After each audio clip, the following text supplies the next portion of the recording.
चलिए छत्तीसगढ़ की खबरों की हम बात करेंगे। सबसे पहले कोरोना संक्रमण से जुड़ी ये बड़ी खबर देख लीजिए, जहां पर रायपुर में कोरोना संक्रमित 5 नए मामले सामने आ गए हैं, जिनमें से 4 राजनांदगांव के हैं, जबकि 1 मरीज कोरबा का है। प्रदेश में अब कोरोना एक्टिव केसेस की संख्या 41 हो गई है। प्रदेश में अब तक कुल 100 केस सामने आ चुके हैं। ऐसे में कोरोना से निपटने के लिए प्रशासन इस वक्त काफी मुस्तैदी से काम कर रहा है। स्वास्थ्य विभाग भी डटा हुआ है, क्योंकि एक नई चुनौती इस वक्त छत्तीसगढ़ के सामने है। लगातार अब मरीज सामने आ रहे हैं।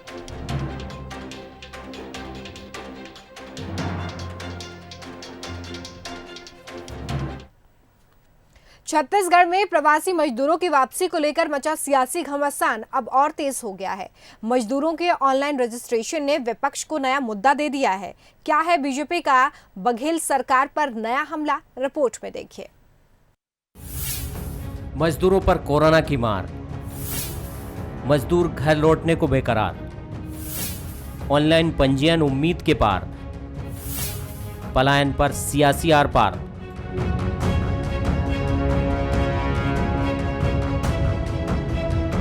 छत्तीसगढ़ में मजदूरों की वापसी के सिलसिले के साथ ही पलायन पर सियासी घमासान शुरू हो गया है। पलायन की त्रासदी राज्य के विकास का पैमाना बनती रही है। हर साल बड़ी संख्या में छत्तीसगढ़ के श्रमिक दूसरे प्रदेश जाते रहे हैं, लेकिन ये आंकड़े घटने का दावा भी किया जाता रहा है। सरकारें इस तबके के लिए सारी सुविधा और मजदूरी मुहैया कराने के दावों के साथ पलायन को रोकने का दावा भी करती रही है, लेकिन कोरोना संकट काल में मजदूरों के ऑनलाइन पंजीयन ने इसकी कलई खोल दी है, जिससे सरकार के दावों को लेकर विपक्ष सवाल खड़े कर रहा है। पलायन कहीं नहीं रुका है, 2 लाख से ज़्यादा है, ये संख्या 2 लाख से ऊपर जाएगा। अभी तक तो टोटल रजिस्ट्रेशन का नंबर इनके पास जो ऑनलाइन आया है उसको भी बताने में इनको अभी तक किसी मीडिया को नहीं बताया है, विपक्ष को नहीं बताया। 2 चीज़ की दिक्कत हुई। ऑनलाइन रजिस्ट्रेशन को इन्होंने ओपन किया, पर आज तक वो आंकड़े बता नहीं पाए। पहले 1,20,000 बताए, फिर 1,50,000 बताए, 1,60,000, आज जो बता रहे हैं 2 लाख से ऊपर की जाए। जब 2 लाख से ऊपर का इनको पहले से जानकारी थी, तो एक ट्रेन में तो 1200 लोग ही आ सकते हैं। इधर पलायन के मुद्दे पर सरकार बैकफुट पर नजर आ रही है। सरकार के मंत्री टीएस सिंहदेव ने पलायन को एक स्वाभाविक प्रवृत्ति बताया। उनका कहना है कि ज्यादा आय कमाना मजदूरों और गरीब वर्ग की सोच का हिस्सा है। विपक्ष को पलायन के नकारात्मक पक्ष की बजाय सकारात्मक पक्ष को देखना चाहिए। एक बात यह है कि कुछ भी नहीं मिल रहा, खाने को लाले पड़े हैं और आदमी जी नहीं सकता और उसको मजबूरन कहीं जाना पड़ रहा है, ये दुख की बात है। लेकिन यहाँ न्यूनतम अवसर अगर हैं और उससे बेहतर अवसर दूसरी जगह मिल रहे हैं, तो उसको वो पलायन नहीं मानना चाहिए जो कि नकारात्मक है। और बड़े शहरों और छोटे शहरों में और विकसित जगहों में और कम विकसित जगहों में ये तो दुनिया का एक चलन है जो बना रहा है और आगे भी बना रहेगा। सरकारी आंकड़ों के मुताबिक राज्य से पलायन कभी 30 से 40 हजार से ज्यादा नहीं रहा, लेकिन कोरोना संकट काल में हर कोई अपने घर वापस आना चाहता है और इसलिए जो आंकड़े सामने आए हैं वह चौंकाने वाले हैं। और अब तक ये आंकड़े 2 लाख की संख्या को छू चुके हैं। इसको पक्ष और विपक्ष दोनों अपने अपने नजरिए से देखकर एक दूसरे पर आरोप लगाने से नहीं चूक रहे हैं। छत्तीसगढ़ में प्रवासी मजदूरों का बाहर से आने का सिलसिला लगातार जारी है। इन्हीं प्रवासी मजदूरों की वजह से प्रदेश में कोरोना संक्रमण तेजी से बढ़ रहा है, जिसके बाद अब ये मसला गरमाने लगा है। विपक्ष ने सवाल खड़े किए हैं। पूर्व मुख्यमंत्री रमन सिंह का तो आरोप है कि ये सारी व्यवस्थाएं जिलों के कलेक्टर के भरोसे छोड़ना बिल्कुल गलत है। रमन सिंह ने आगे ये भी कहा है कि सरकार बड़े अधिकारी से तालाब साफ करवा रही है, जबकि जरूरी काम छोटे महकमे के अधिकारियों को दिए जा रहे हैं।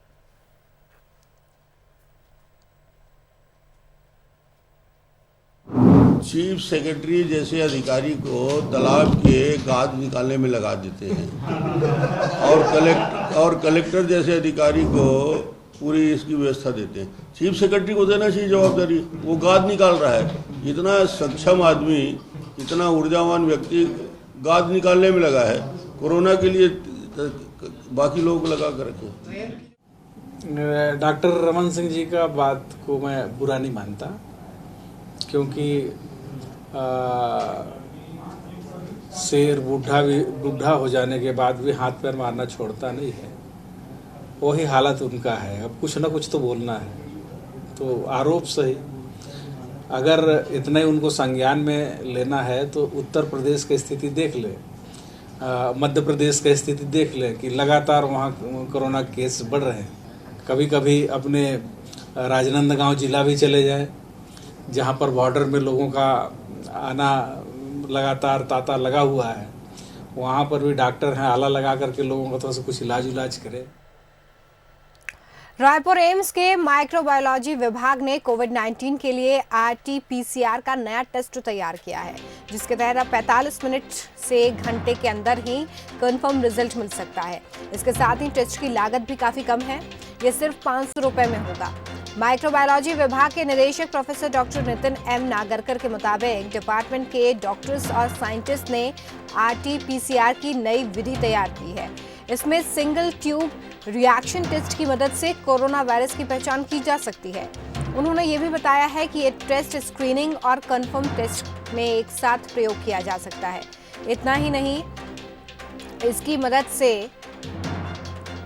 94 सैंपल्स एक साथ टेस्ट में लाए जा सकते हैं, यानी कि एक साथ अगर 94 सैंपल्स इसमें दिए जाते हैं तो उसके रिजल्ट आ सकते हैं।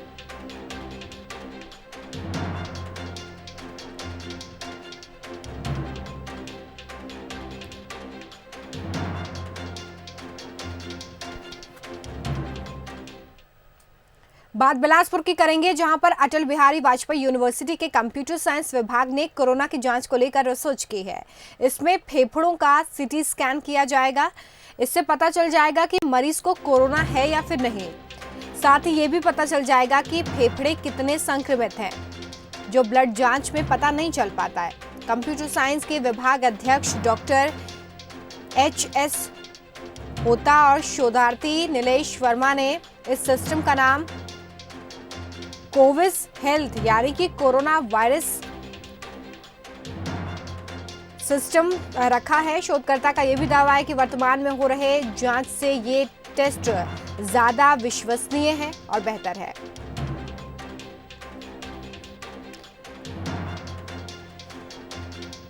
ये मशीन लर्निंग जो कृत्रिम बुद्धिमत्ता होती है, उस कृत्रिम बुद्धिमत्ता का ही एक उदाहरण है और इसमें हमने एक सिस्टम डेवलप किया है और उसका नाम हमने COVIS health corona virus identification system for health दिया है। और मशीन लर्निंग का डीप लर्निंग और एक्सप्लेनेबल AI आर्टिफिशियल इंटेलिजेंस का उपयोग करके हमने चाइना के कुछ कोविड के पेशेंट थे, उनका हमने जो CT स्कैन इमेज है, उस CT स्कैन इमेज के माध्यम से हमने एक सिस्टम डेवलप किया है। और इसमें CT स्कैन इमेज को अगर आप इनपुट के रूप में देते हैं तो उससे ये बता देता है कि कोविड आपके पेशेंट को है या नहीं है। तो बेसिकली उसमें क्या होता है कि आपका जो है आपको पॉजिटिव है कि नेगेटिव इतना ही बताता है और उसमें टेस्ट करने में भी आप 2 से 3 दिन लग जाते हैं। बट इसमें क्या होगा कि आप एक्सरे CT स्कैन लेके आइए और आप सॉफ्टवेयर में डालिए, आपको तुरंत जो है उसका रिजल्ट मिल जाएगा 2 से 3 मिनट में। और इसमें जो है जो एक्यूरेसी है इसका 99% एक्यूरेसी है और बहुत अच्छे तरीके से बता सकता है कि आपका जो इन्फेक्शन लेवल है वो कितना तक है। ऐसा नहीं है कि कई लोग को हो सकता है कि बहुत कम इन्फेक्शन हो और PCR जो है उसको इन्फेक्टेड बता दे। तो इसमें क्या होगा, आपको पता भी चल जाएगा कि आपका जो है इन्फेक्शन लंग इन्फेक्शन कितना हुआ है। स्वच्छता सर्वेक्षण में छत्तीसगढ़ के अंबिकापुर शहर ने एक बार फिर से बाजी मार ली है। अपनी पिछली रैंकिंग में सुधार करते हुए पहला स्थान हासिल किया है। भारत सरकार के आवास एवं शहरी कार्य मंत्रालय ने फ्री सिटी की स्टार रेटिंग का रिजल्ट दिया है। गार्बेज फ्री सिटी की स्टार रेटिंग दी गई है, जिसमें वेबसाइट के जरिए इसे जारी किया गया है। अंबिकापुर को 5 स्टार रेटिंग के साथ प्रदेश में पहला स्थान मिला है। शहर को यह खिताब अपने बेहतर कचरा प्रबंधन और वेस्ट वाटर मैनेजमेंट के लिए मिला।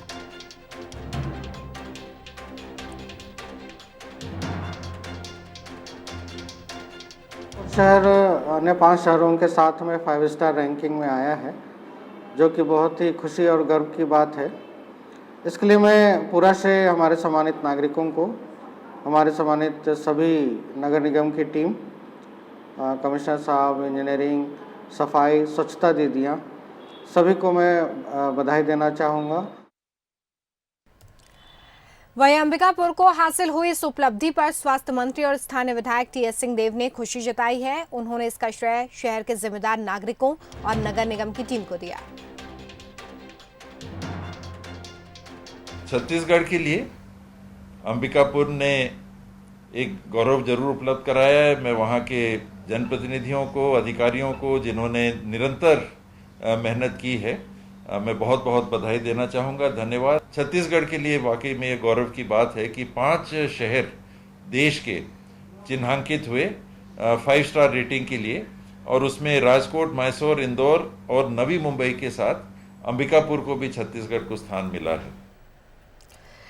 छत्तीसगढ़ में बाजार खोल दिए गए हैं, लेकिन सोशल डिस्टेंसिंग का पालन करा पाना बड़ी समस्या के तौर पर उभर रहा है, जिस वजह से अब रायगढ़ प्रशासन ड्रोन सैनिटाइजेशन की तैयारी में है।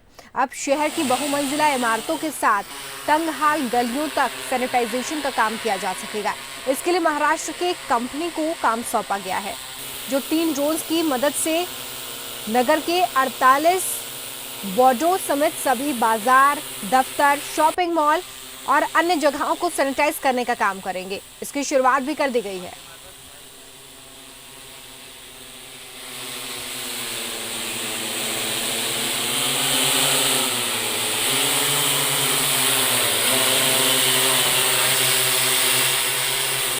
जो हमारी कैपेसिटी है, पेलोड कैपेसिटी, वो 15 से 20 लीटर है, बट हम 5 से 10 लीटर के टैंक लेके फ्लाई कर रहे हैं पूरे रायगढ़ में।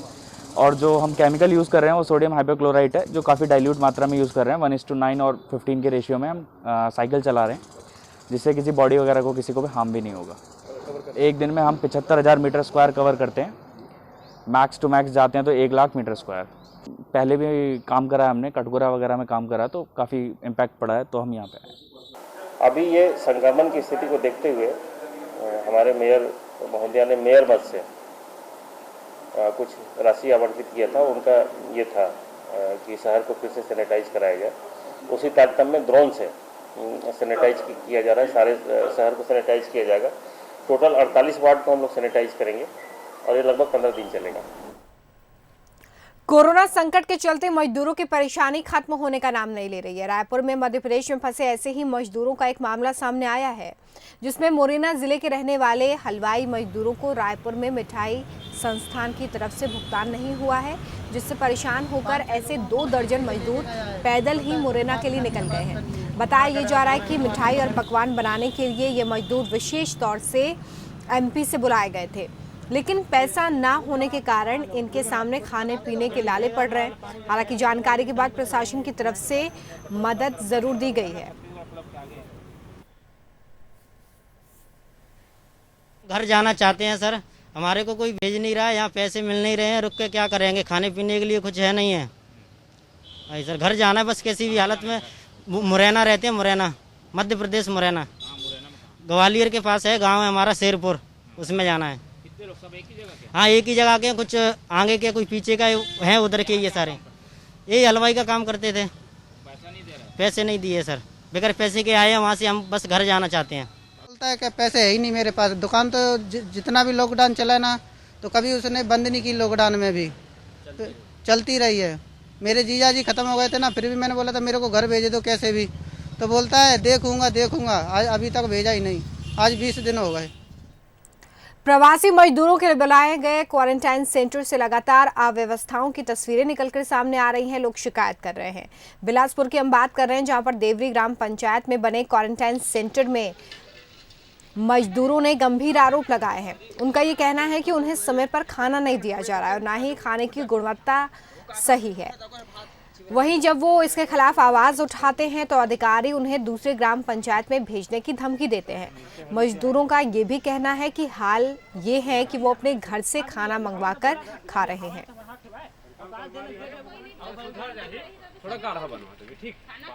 ना कुछ नहीं लाई, साबुन सोडा कुछ नहीं, यहाँ चीनी तक बोले रहे कुछ नहीं लाई। ओकर बाद फोन करें लावा के आइस, ओकर बाद तुम ठेका नहीं रहे ऐसे कही। खाना है ऐसे रहीस कि चूरे तक नहीं रही, ये चावल है और दाल एकदम पानी, नमक सीखा। अभी 2-3 दिन हो गए खात लाते उसने नहीं रही थे। सब्जी मतलब एकदम हरा दिख रहा है, वो भिंडी ठीक से पका भी नहीं है और दाल पानी की तरह हो रहा है भाई। और हमको मतलब वहाँ सरकार तरफ से कि वो क्या चाय सुबह मिलता है कि नहीं मिलता, हमको तो आज तक 5 दिन हो गए हमको मिला नहीं है। मैडम आप देखो भाई, अगर आप यहाँ देख लो, मुआयना कर लो। मैं सचिव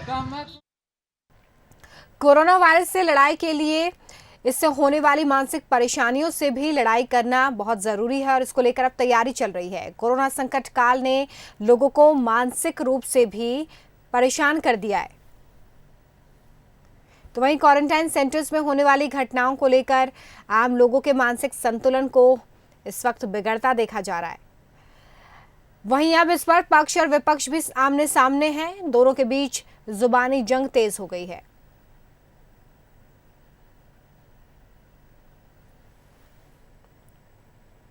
सरकार को तय करना चाहिए, पूरी मिशनरी को एक्टिव करना चाहिए, उनके लिए बेहतर भोजन की व्यवस्था, बेहतर हाइजीन की व्यवस्था और उसके साथ ही साथ टेस्ट सबका समय रहते हो जाए, इसकी भी चिंता करने की ज़रूरत है। सिर्फ आपने पटवारी और सरपंच के जुम्मे सौंप दिया तो ये ऐसी हालत होगी, आत्महत्याओं का दौर बढ़ेगा और लोग जो शिकायत आ रही है रात को घर में जाके चल देते हैं, भाग जाते हैं। हर जिला अस्पताल में एक डेस्क खुला हुआ है और निमहंस के साथ हम लोगों ने साझा MOU करके और हम लोगों ने अपने लोगों को ट्रेन कराया है और हर जिला में एक सेंटर, एक डेस्क मनोवैज्ञानिक सहयोग के लिए, काउंसलिंग के लिए ये खुला हुआ है।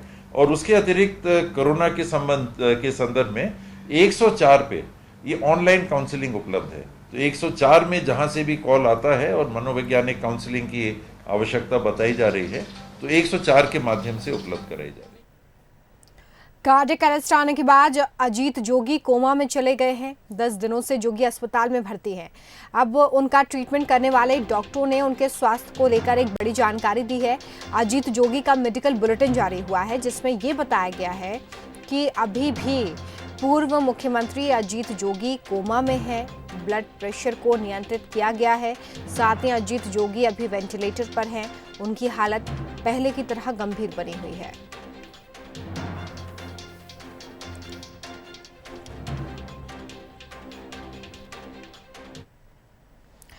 रायपुर में इस वक्त एक तरफ कोरोना संकट काल है तो दूसरी तरफ पीलिया भी कहर बरपा रहा है। रायपुर में पीलिया की वजह से एक प्रसूता की मौत हो गई है। पिछले 1 महीने में पीलिया से ये तीसरी मौत है। बीर गांव की रहने वाली गर्भवती ने बच्चे को जन्म दिया और जन्म देने के तुरंत बाद उसकी मौत हो गई। बच्चा स्वस्थ बताया जा रहा है। राजधानी और आसपास के एरिया में पीलिया अब तक रुकता नहीं नजर आ रहा है। सरकारी एजेंसियां व्यवस्थाओं के तमाम दावे जरूर कर रही हैं, लेकिन बावजूद इसके पीलिया के मरीज लगातार बढ़ते जा रहे हैं। न सिर्फ मरीज बल्कि मौतों का आंकड़ा भी बढ़ने लगा है। पीलिया से 1.5 महीने में 3 मौतें हो चुकी हैं।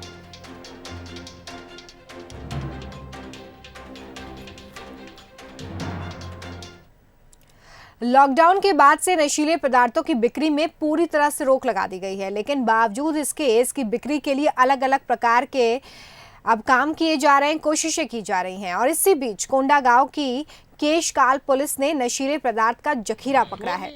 ट्रक में खाने की सामग्री की आड़ में नशीला पदार्थ ले जाया जा रहा था। ट्रक से 16 कार्टून गुटखा और 10 कार्टून जर्दा गुटखा जब्त किया गया है। मामले पर अतिरिक्त पुलिस अधीक्षक अनंत कुमार साहू ने यह भी बताया है कि लगातार इसकी शिकायत मिल रही थी, जिसके बाद कार्रवाई हुई। थाना केसकाल में एक ट्रक को चेक किया गया, जिसमें ट्रक को चेकिंग पर से 10 कार्टून गुटखा तथा 16 कार्टून गुड़ाको मिले हैं। जो गुटखा है वह आज की छाप गुटखा है। रायपुर से केसकाल की ओर आ रहा था, जो कि इससे जो ट्रक चालक है, ट्रक चालक से भी पूछताछ की जा रही है। उक्त गुड़ाको और जो गुटखा है उसको जब्त किया जाकर थाना केसकाल के द्वारा वैधानिक कार्रवाई की जा रही है। बलरामपुर की बात करेंगे, जहां पर मेंढारी के गांव में बगैर प्रशासन की अनुमति के रेत के अवैध उत्खनन का मामला सामने आया है।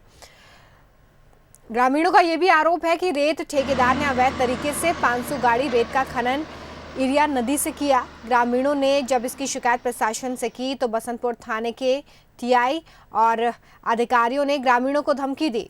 स्थानीय लोगों का यह भी आरोप है कि प्रशासन की मिलीभगत से रेत का अवैध खनन किया जा रहा है।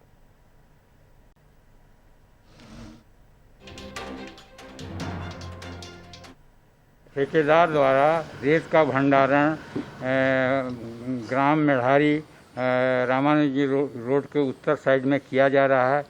उसका अनुमति कलेक्टर महोदय से प्राप्त नहीं है। स्थानीय प्रशासन के अधिकारी उसमें संलिप्त हैं। रेत अवैध रूप से भंडारण किया जा रहा है मेढ़ारी में। जो राजधानी रायपुर में एनसीसी कैडेट भी कोरोना वॉरियर्स की भूमिका में हैं।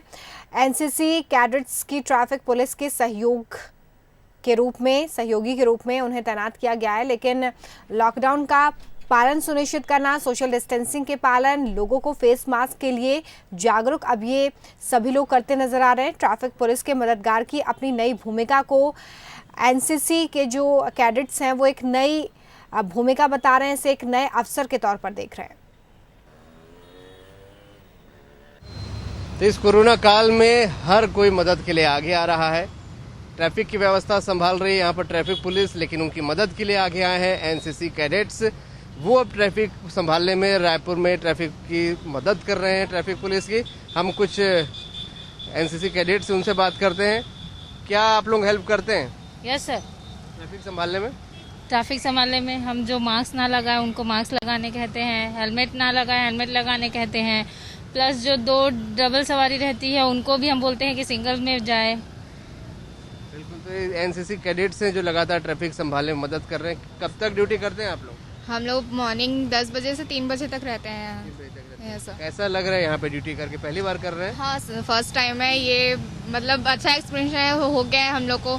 एक्चुअली मतलब पता नहीं था कि ये सब होने वाला है। फर्स्ट टाइम है तो थोड़ा अच्छा लग रहा है कि हम लोग को मौका मिला है ये सब के लिए, और मतलब थोड़ा अच्छा लगता है कि पुलिस वालों को हेल्प हो जाती है और थोड़ा काम कम हो जाता है और थोड़ा सीखने को भी मिलता है उनसे, कि पता चलता है कि कितना मेहनत करते हैं उन लोग इतने धूप में, और उनकी वजह से हम लोग को भी बहुत कुछ सीखने को मिलता है। ये मदद करके, यहाँ ड्यूटी करके, ये ड्यूटी को लेकर भी जान रहे हैं कितनी टफ ड्यूटी, ये भी जान रहे हैं, और कोरोना के समय एक मदद भी कर रहे हैं। ये बहुत अच्छी फीलिंग इनके अंदर से आ रही है, जो इनके उज्जवल भविष्य के लिए बहुत काम आने वाली है। कैमरामैन दीपक के साथ अभिषेक शुक्ल, बंसल न्यूज, रायपुर। और अब बात करते हैं भारत और चीन के बीच तनातनी की। जी हाँ, एक बार फिर बॉर्डर पर विवाद बना हुआ है।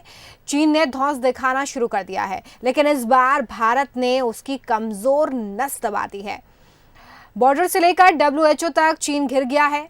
ड्रैगन की चाल का पर्दाफाश होने ही वाला है। देखिए, चीन ने सीमा पर दिखाई धौंस। बॉर्डर से WHO तक भारत ने की घेराबंदी। हिंदुस्तान ने पकड़ी चीन की कमजोर नस। अब नहीं होगा टस से मस। चीन बाज नहीं आ रहा है। एक तो उसने कोरोना वायरस को लेकर दुनिया को संकट में डाला, और उसकी आड़ में अब भू माफिया बनने की कोशिश में है। चीन सीमा पर अपने विस्तार के नापाक मंसूबे पाल रहा है। इसका ताज़ा उदाहरण है भारत और चीन का सीमा विवाद। इस बार लद्दाख के गालवान नदी के पास चीन अवैध निर्माण की कोशिश में जुटा है, जिस पर भारतीय सेना ने कड़ी नज़र रखी हुई है। भारत की सेना यहां चीन के हर हथकंडे से निपटने के लिए पूरी तरह सक्षम है। इससे पहले 9 मई को नॉर्थ सिक्किम के नाकुला सेक्टर में भारतीय और चीनी सैनिकों में झड़प हुई थी। उस दौरान लद्दाख में लाइन ऑफ एक्चुअल कंट्रोल के पास चीनी सेना के हेलीकॉप्टर देखे गए थे। इसके बाद भारतीय वायुसेना ने भी सुखोई समेत दूसरे लड़ाकू विमानों से पेट्रोलिंग शुरू कर दी। चीन की चालाकी यहीं तक सीमित नहीं है, वो भारत के पड़ोसी नेपाल को भी उकसा रहा है। हाल ही में भारत के लिपुलेख मार्ग खोलने पर नेपाल ने आपत्ति जताई। इस भारतीय इलाके को नेपाल ने अपना बताया। हिंद महासागर में मालदीव और श्रीलंका तक चीन की आमद है। ऐसे में भारत ने भी अब चीन की कमजोर नस को ढूंढ लिया है। इस बार तो भारत ने इस कमजोर नस को दबा भी रखा है। दरअसल WHO की वार्षिक बैठक में कोरोना वायरस जांच प्रस्ताव का भारत ने समर्थन किया है। भारत के साथ 60 से ज्यादा देशों ने इसका समर्थन किया है। भारत ने कोरोना वायरस के फैलने की जांच की मांग की है। इतना ही नहीं, भारत ने ताइवान की भी लॉबिंग शुरू कर दी है। चीन हमेशा से नहीं चाहता है कि ताइवान की दखल बढ़े। कोरोना वायरस को लेकर ताइवान शुरू से मुखर रहा है। अमेरिका भी चीन पर लगातार आरोप लगा रहा है। अमेरिकी राष्ट्रपति चीन को अंजाम भुगतने की चेतावनी तक देते दिखे हैं। 18 मई को जब भारत ने जांच की मांग की तो बांग्लादेश, ब्रिटेन, ऑस्ट्रेलिया, अमेरिका, रूस समेत 60 से ज़्यादा देश समर्थन में खड़े दिखे। नतीजा, चीन के राष्ट्रपति को भी पहली बार कोरोना पर चुप्पी तोड़नी पड़ी। चीनी राष्ट्रपति शी जिनपिंग ने कहा वो जांच के लिए तैयार है, लेकिन यह स्वतंत्र और निष्पक्ष तरीके से की जानी चाहिए। चीन इस वक्त चारों तरफ से घिर गया है। इतना ही नहीं, विश्व स्वास्थ्य संगठन की भूमिका पर भी सवाल उठ रहे हैं। इसलिए लगे हाथ अमेरिकी राष्ट्रपति डोनाल्ड ट्रंप ने भी विश्व स्वास्थ्य संगठन को चिट्ठी लिखकर चेतावनी दी। उन्होंने लिखा, 30 दिन में संगठन में सुधार करें, ऐसा न करने पर दी जा रही फंडिंग स्थायी रूप से फ्रीज कर दी जाएगी। इतना ही नहीं, अमेरिका संगठन का सदस्य बने रहने पर भी दोबारा विचार करेगा।